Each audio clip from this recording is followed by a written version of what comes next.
in everything from blood sugar regulation to cholesterol production.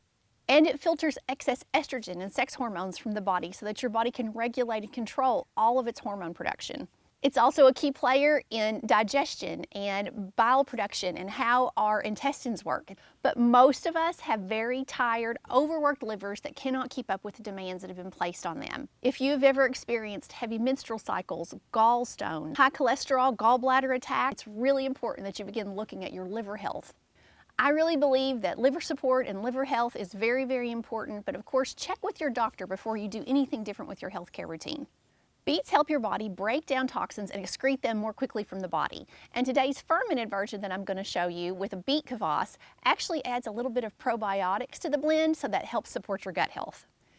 It also helps to reduce inflammation and provides a little bit of a punch of vitamins and nutrients to your body. This amazing tonic is also fabulous at helping to support your brain's ability to make new nerve connections and to dilate blood vessels for better circulation. It's absolutely amazing stuff, but I wish I could tell you it tastes better than it does. Of course, many times in life, we have all had to take a drink of some sort of medication. My mom used to give me Robitussin as a kid, and it just tastes terrible.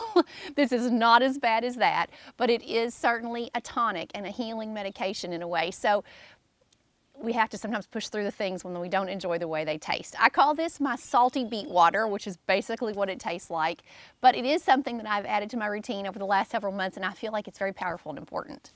Try starting with a small amount. You can work your way up to maybe a half of a cup every morning on an empty stomach if you possibly can.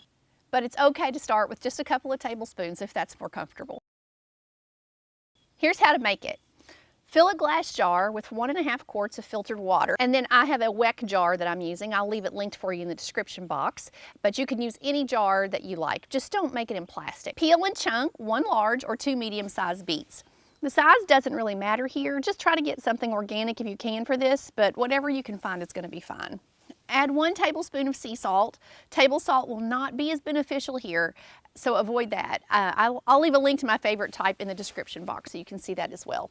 Cover the whole jar with a clean cloth or some paper towels and a rubber band, and let the mixture sit in a cool, dark place for 5 to 7 days. Store the mixture in the fridge for up to 2 weeks after fermenting, and have a glass every morning. Beet Kvass is one of my power elixirs, and you can learn more about my favorites with my meat stock recipe that you can find right here, and I'll see you in the next video. Have a great day.